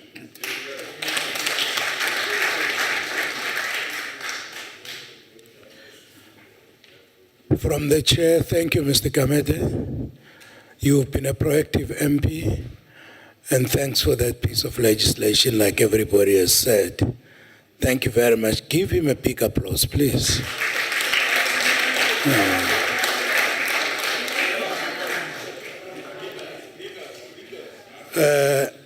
I'm advised that you are requested immediately after adjournment to go at the steps of the National Council of Provinces for a brief photo session. People want to share your photos perhaps when you are no more in the NCOP one day. So there will be a quick photo session outside. Honorable members, that concludes the debate and the business of the day. Members are requested to... Huh? Oh.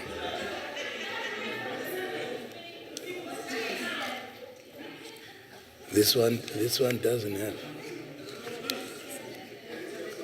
Okay. All right. On my guide, it's not there. I'm sorry for that. I shall now put a question, and the question is that the bill be agreed to. In accordance with Rule 7.1, I shall first allow provinces the opportunity to make their declaration of votes if they so wish. Any province? None. We'll commence voting.